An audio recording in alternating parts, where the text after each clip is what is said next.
Okay. Okay. And your name, sir? Ron. Ron?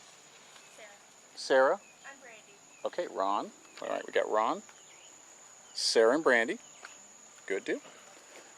And Nancy's coming out the door here. Eventually. I don't know. She just closed the door. Everyone's gonna be all wrapped up and safe. Far away. It would be so. There's nothing wrong with being safe. You know, when I started with bees, I used a full bodysuit. And I've still got it in there. I call it my onesie. It makes me feel young. Okay? So So what got you started in bees? I started educating myself, and I enjoyed it. You know. There you go. So we got Nancy out here too. Okay, great. Bees here.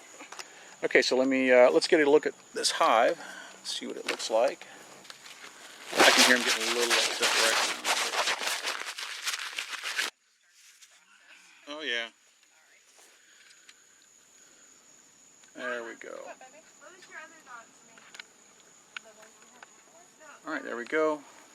Okay, girls, check it out. Sparky. Okay. Alright. And a pretty good size propane tank lid there. We'll see if we can get them to move to the box.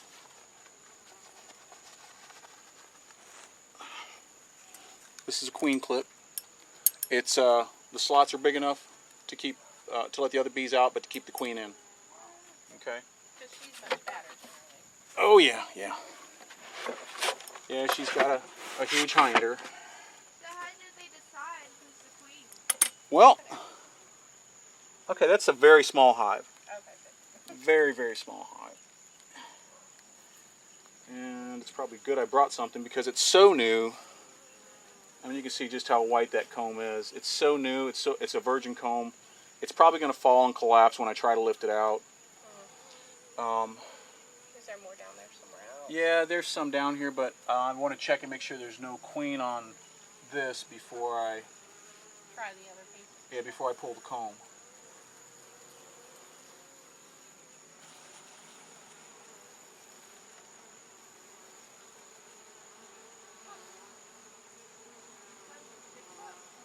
Yeah, and he's not scared of them, so he's not putting out all these pheromones of fear. No, they know when you know, like dogs or anything else, they get it when they can smell you. They know what you're doing. They live on pheromones, so I truly believe that. I mean, when I get bees home, even bees that have been absolutely horrible to me, when I get bees home, they always change for the better. Always. Well, they know you're taking care of them, and you're going to be their supply of food. So it's a very thin wall. Yeah, this comb is not going to support them. It's going to be destroyed in my hand just pulling it off. It's just. So is there honey in that already, or just the start of stuff? There's a little bit of pollen. What I'll do is I'll end up throwing the comb in and letting them rob it out. Gotcha. But That's their work they've done. yeah. So they make it in chambers like that, kind of? Yeah, it always starts out like a silver dollar pancake, and then it gets larger and larger. And even when they do it in the large frame, they'll make a silver dollar pancake in a couple different places, then they'll tie them all together. That's really cool. It's amazing the way they can. They're like typically like that, like the rows of them. Is that how they typically? Yes, this is. It's always like a sphere. It starts like a basketball. You ever seen one of those little plastic ones that you can expand? Well, that's how they grow. Okay, and what they do is they start from the center, the core, and that's where they'll start their breeding and they'll lay all their eggs and all this. And then as that grows, then the areas around it they'll supply with food, honey, things like that. Okay, and they only cover what they only cover what they need. So it's always a very dense core. The bees are always dead center of it. Okay, and then as they eat away at everything, as the winter goes on, which you won't have problems with that down here because you're below the frost line. Got plenty to feed them. Exactly. They'll just continue to grow. Right, but in a wintering situation, they would actually start getting smaller and smaller and smaller, and then they would stop laying in the winter, okay?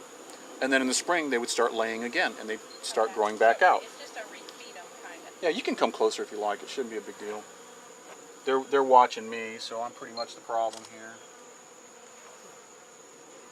And like I said, I'm just really, more than anything, looking for the queen. She's definitely there. They don't. Yeah. Do you need something else? You need some No, I'm just going to go grab a blade real quick so I can trim some of that out.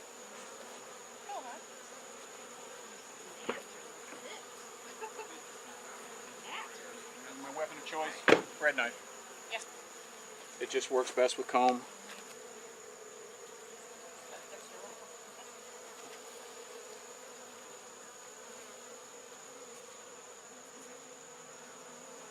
And I'll tell you honestly, I really enjoy putting my time into it. Well, you've been a huge wealth of information. It's educational and interesting. Well, it's something I really wish more people would do.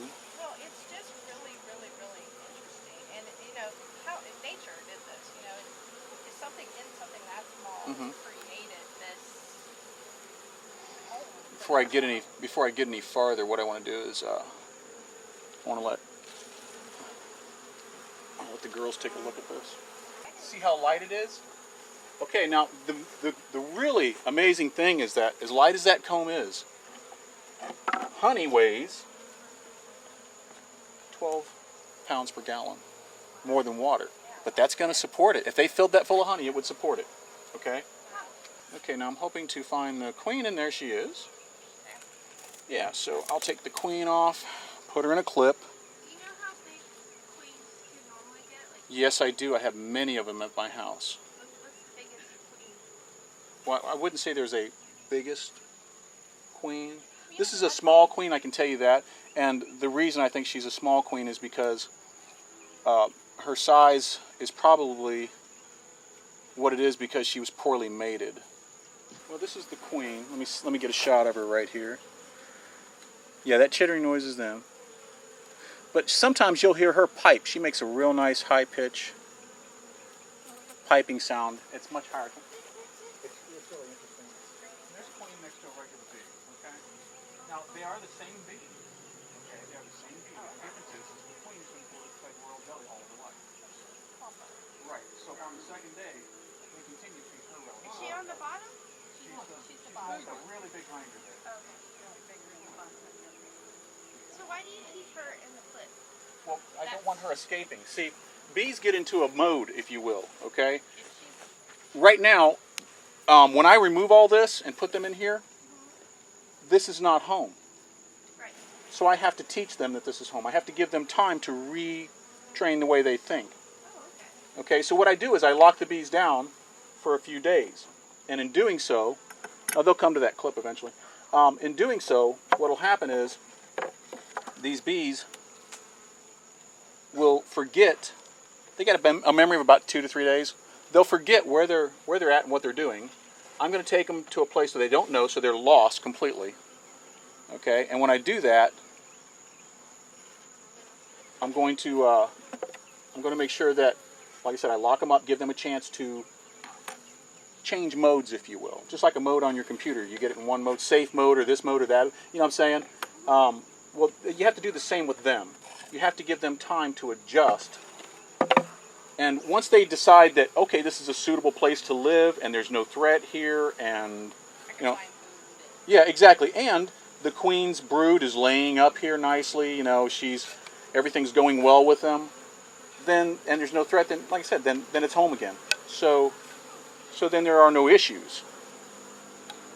But up until that point, I have to lock them up until they decide that there are no issues. So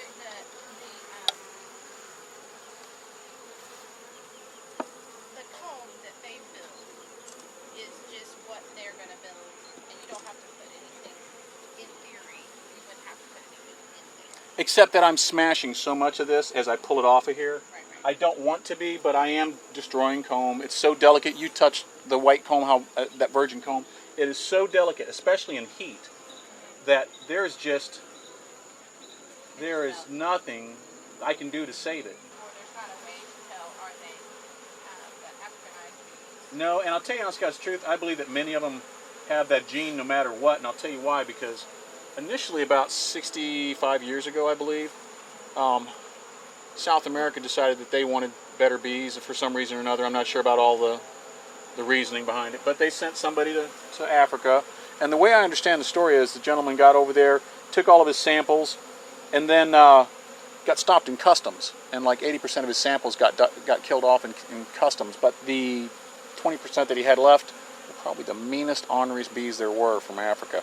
So they have had that last 60, 65 years to breed and move north into North America. Okay, so you're not really getting truly Africanized bees. You're getting European bees. Yeah, there were European bees before that. So you're getting bees that have been bred in and out for 50 years at least. Okay, so while you can still get some in the ports down here, they'll come in on the ships and stuff like that. Port agencies have as many things set up as they can to try and stop it, but it still happens, and there's not a lot you can do about it. It's just because they're of the African knives, and it doesn't mean they're attack killer bees. They're just more aggressive. They're a more aggressive bee, and there are many beekeepers that keep that more aggressive bee around. And although they shouldn't, I've heard of some. Oh, they know exactly what it is, but it gathers more honey. It gathers honey faster. So when there's a dollar behind it, people do things for different reasons.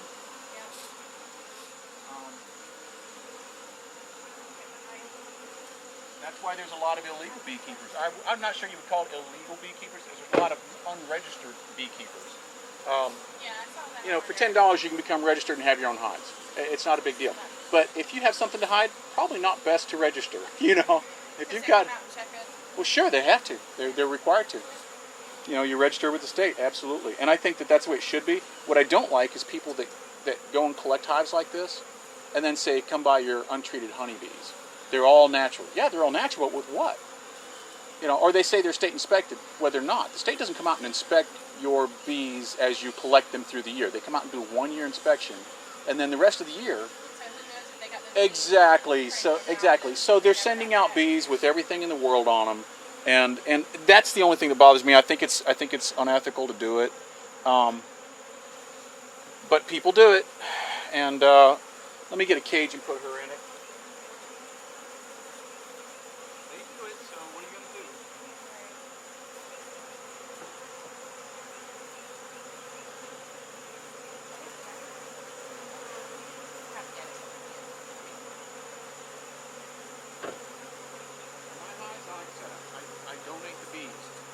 For the equipment because I have to remake the equipment. It's on my dime. But my hives, I donate the bees. I love seeing people take bees. What I prefer to do is, like I said, I let them buy the equipment off me because I have to order the special stuff that goes on it, and I have to order the frames. I don't build frames. I'm not that good of a woodworker. I just like bees. So let me see. Well, like coming down here, it's I give up hours of the trip. I'm fine with that, by the way. I give up hours of the trip, and I'm okay with that. I just like helping out the bees, and I also love seeing people get an education in it. And while I'm not the most qualified, I can give them enough education that they can enjoy it and consider doing it in the future. I mean, this would be a great thing for them to be able to get into bees. I mean. Boy, what a great boyfriend tester, huh? He can't handle the bees, and you can. You might not want to go out with him. Yeah, where are they at today? Austin probably would have been here. I think that's Now, what I do here is I make a little bit of a paste, if you will. I make it from honey, and they smell it. I make it from honey and powdered sugar. And what I'll do is I'll move the queen in. Now she should move right into this trap for me. This is just a queen cage. And what I'm going to do is I'm going to get the rest of them out because they confuse her. They won't lead her into it. They'll lead her away. Gently get them out of there. Yeah, the other one that was hanging around, right? Yeah, so if I can get them in there, that's great. Now what I'll do is I'll cover this. She's phototropic, just like the rest of them, that's my calendar word, okay? Just means they're drawn to light. So when she goes back down, I'll open this up, stick the face of the cage in here, and then I'll cover the rest of it and see if she'll go to light.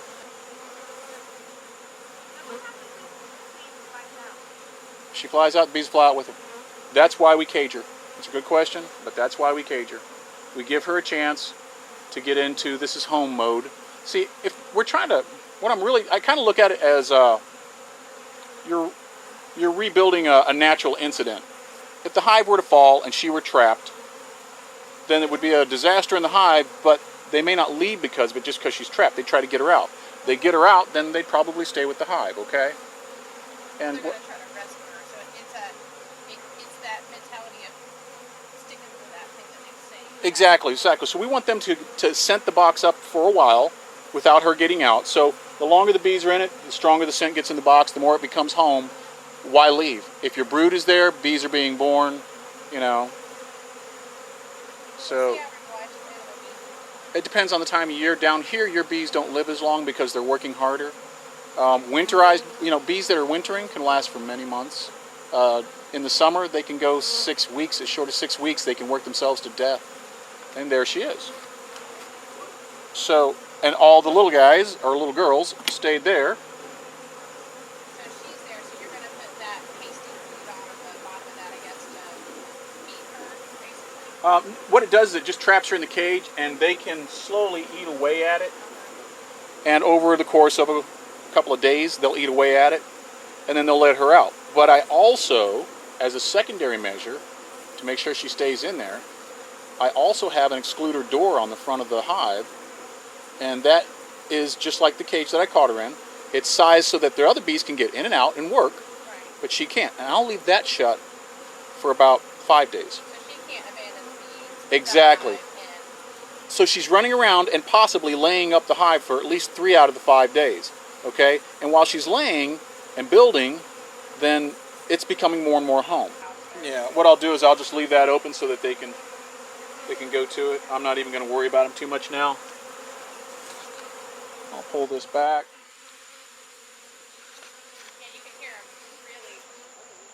That is the face of fear.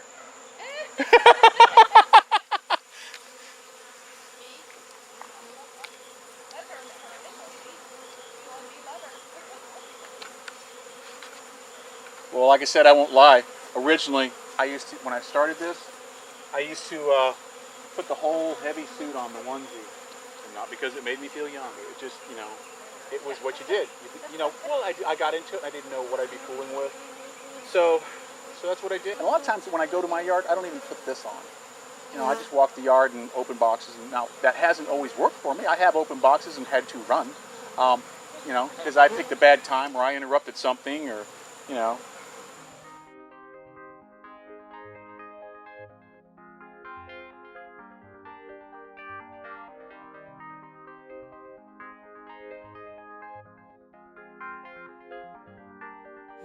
I have a YouTube channel. You can go to Smokey the Bee, and you can see some of my other meter removals and stuff like that. But what you should look at on my channel are the people that I recently watched. I'm subscribed to about probably 35 people, and they're all into gardening, beekeeping, things like that. And you can really learn a lot from them. There's a lot of free knowledge out there. I would recommend people like 628 Dirt Rooster. He's really, really good. His whole family's been in bees for a very long time. He just recently did a video of local beekeepers getting together and moving all their honey together and processing it that way and shipping it that way. And it was a good little video. You've also got guys like let's see, Fish. Fish is awesome. He's got a great little channel. He's a truck driver, but he does beekeeping on the side. He's got a... So he can have something full time. Yeah, I think his twin brother has a fishing channel. Really, really nice people. I mean, there's a lot of people you can relate to. They're real people, and they have real jobs. And they all have different tips on what to do. Exactly, and they all live in different areas. So what you get to see is there's one old gentleman on there. I love the old guy. He goes by Southern Exposure. Okay. To listen to him. If you ever had a grandfather, or didn't have a grandfather, but wanted one that told stories, he's the guy, okay? And to listen to him, he'll tell you every time, do what works in your bee yard, okay? Because it's not the same everywhere.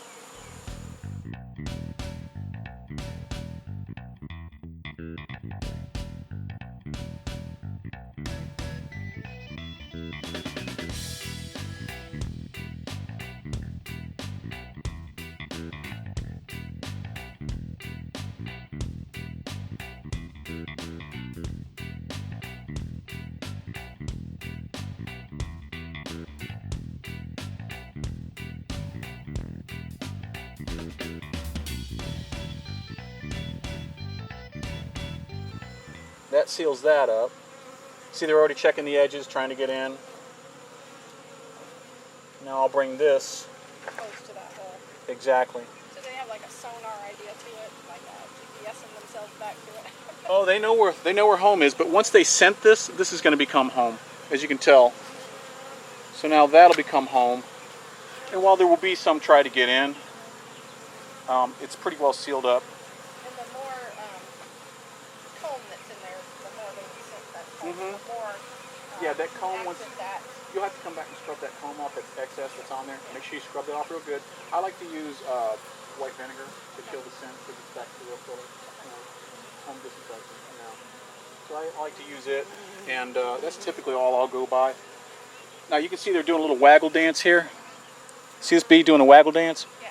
That's saying this is home. So they're calling the other. Yeah, they're calling the rest of the bees there saying, hey, this is the spot. The queen's here. Mm-hmm. Everything's here. Come on in. And you can see they'll waggle dance, they'll walk in, they'll walk out, waggle dance some more. Same bee, over and over and over. You'll get some that once they decide that's home and this isn't, they're going to raise their tails, and then they're going to start fanning the Nasonov gland off their tail, and that's going to say the same thing, this is home.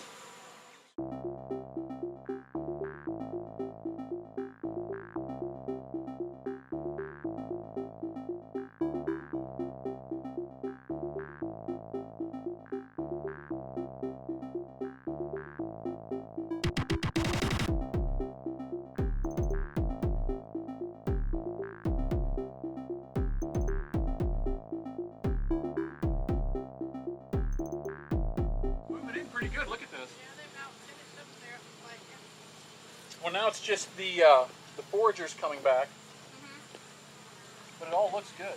yeah, that's the ones that are basically in and out. I got Okay, bees this on is my home, truck, we gotta too. keep working, huh? Got bees on my truck too. Good. Yeah. Yeah, they'll smell what's going on because I've got drops of honey in here. So. Looks like they're all about in there. They're They are. It's just the foragers. I have to give it just a little more long because Yeah, what'll no, happen is that's over half of the hive is out foraging, and just before dark, half of the hive will show up, show it back and here. then they'll just be like boom, boom, boom in the home, Yeah, that's fine. and then we'll get them out of here. And that way, otherwise, you're going to have more bees in there. They're gonna try to make it. Yeah. Now you see those bees came from nowhere. There were no bees, and then all of a sudden you saw bees fly Yeah, up. a handful of them. Yeah, and you're going to see that now as it's starting to cast a shadow, they're going to be coming back.